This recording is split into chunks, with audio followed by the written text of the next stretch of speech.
Bénédicte Aligné, bonsoir. On est là pour votre conférence pour l'association à propos La Voix en Jeu et La Voix en Jeu GEU.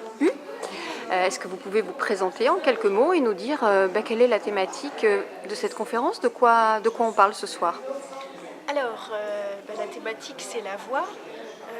Moi je chante depuis de nombreuses années, j'ai toujours été passionnée par la voix, peut-être pas dans une approche comme on la rencontre habituellement, mais oui, avec une démarche plus orientée sur l'écoute du corps, notre instrument, puisqu'on travaille avec lui. Voilà, peut-être qu'il y a une démarche qui sort un petit peu des sentiers battus, puisque j'essaie de travailler en étant plus à l'écoute de nos ressentis, de notre instrument corps, qui a sa propre intelligence, sa propre logique, et qui va nous permettre de faire naître notre voix plus naturellement, on va dire, et plus de manière plus équilibrée et plus juste dans ce que l'on est. Donc en fait, vous liez complètement le travail sur la voix et le corps, c'est bien ça? Oui. Et l'expression corporelle ou le corps dans son ensemble, en fait? Alors, c'est pas de l'expression corporelle dans le sens où ce qu'on veut exprimer va passer par le corps, mais le corps dans la voix, le corps instrument, puisque c'est nous l'instrument, donc le corps dans ses différentes dimensions, et où on va se mettre en travail en faisant et en laissant faire, parce que l'idée c'est aussi de trouver un juste milieu dans l'action de la voix, puisqu'on est actif, mais aussi être dans l'écoute du corps, de comment il respire, et en fait des différents moteurs qui sont sollicités dans la voix.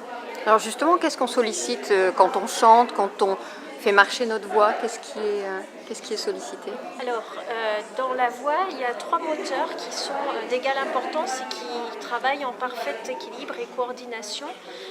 Alors l'image la plus simple pour donner une idée précise de ce que sont ces moteurs, c'est le violoncelle. Alors pour produire le son, on a l'archet dans notre corps, donc ça va être tout ce qui est souffle, tout ce qui est mis en jeu dans le souffle. Il y a les cordes qui vont entrer en vibration. Donc qu'est-ce qui se passe pour nous au niveau du larynx? C'est des cordes vocales, voilà, c'est déjà des petites choses un petit peu complexes à ce niveau-là. Et puis le troisième moteur, celui qui souvent qu'on oublie, qui est celui qui va donner son ampleur au son, sa rondeur, c'est-à-dire tout ce qui est l'aspect résonance, caisse de résonance du violoncelle, et comment le corps va, de par sa nature, amplifier le son, et puis aussi comment on va travailler avec l'espace qui nous entoure. D'accord. Quand on démarre un travail sur la voix, qu'on vient vous voir, qu'est-ce qu'on commence par faire en fait? Est-ce qu'on regarde si on chante juste? Par quoi on commence? Alors le premier cours, je fais un bilan, ce que j'appelle un bilan vocal, c'est-à-dire que je vous mets en situation. Alors je fais déjà un petit questionnaire pour connaître un petit peu plus la personne, ses motivations, des choses aussi sur elle, sur son corps. Est-ce qu'il y a des difficultés qu'elle rencontre au niveau vocal ou autre, parce que j'ai besoin de connaître un petit peu l'instrument aussi. Et puis ensuite je mets la personne en action avec quelques petites vocalises, et j'observe, j'écoute comment la personne se sert de sa voix naturellement, sans chercher à corriger quoi que ce soit. Et donc ça me permet de rencontrer cette nouvelle personne, son instrument, et puis de voir après moi comment je vais pouvoir l'aider justement à découvrir petit à petit son propre équilibre, cette coordination, cette synergie en fait entre les différents moteurs du corps, et voilà comment elle s'est investie dans la voix, et quels outils je vais pouvoir lui proposer pour entrer sur ce chemin de découverte et de petit à petit appropriation de son instrument. Alors qu'est-ce que ces personnes viennent chercher en fait? Pas de la performance au travers de ce que vous êtes en train de dire. Elles viennent chercher quoi? Un équilibre? Quel est l'usage qu'elles veulent faire de ce travail sur la voix? Alors c'est très variable d'une personne à l'autre, ça c'est pareil, c'est durant le premier bilan où je demande toujours quelles sont vos motivations pour ce cours.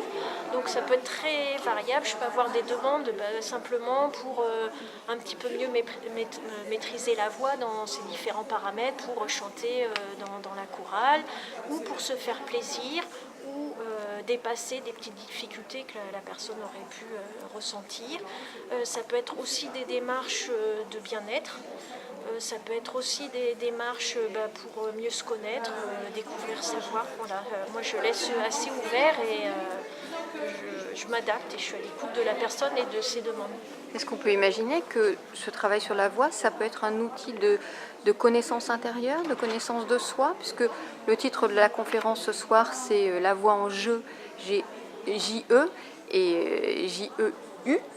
Donc il y a le côté ludique, ça on entend bien, on l'imagine assez facilement. Mais est-ce qu'il y a cet aspect de connaissance intérieure, de connaissance de soi? Oui, parce que l'idée c'est de... Il y a le côté jeu, effectivement, le côté ludique. Il y a aussi le côté jeu avec le même mot où on est actif, on est réellement mis en jeu. Et puis oui, par ce biais, on est à l'écoute de soi et oui, on va entrer sur un chemin dans lequel, si on est à l'écoute, on va apprendre à mieux se connaître, à se découvrir. Par ce chemin spécifique de la voix, mais enfin, moi je sais que personnellement c'était une voie VOIE de découverte très intéressante de moi, de mes démarches, comment je m'investis dans les choses et oui, de me découvrir moi dans différentes dimensions. D'accord. Est-ce qu'il y a quelque chose que vous souhaitez rajouter au-delà de ce qu'on vient de se dire, qui vous semble important sur ce travail de la voix, sur ce chemin justement? L'idée, c'est ce qui me paraît important, c'est d'être actif dans cette démarche et d'être dans le bien-être, dans le confort, dans le plaisir. C'est ce qui est le plus important et c'est le guide le plus sûr qui soit pour être dans une voie juste au sens large, c'est-à-dire votre voie à vous, être dans ce que vous êtes et ce qui vous correspond parfaitement. Donc il y a un travail, ça veut dire de la rigueur, ça veut dire aussi que ça n'occulte pas cet aspect plaisir et cet aspect voilà, bien-être, hein, comme vous venez de le dire. C'est associer les deux choses. Oui, Très bien. Les deux fonctionnent ensemble. Eh bien, merci à vous pour... De rien, merci à vous aussi pour votre accueil et de m'avoir permis de cette rencontre et de faire partager cette passion. Très bien. Eh bien, à bientôt. Merci Bénédicte. Merci.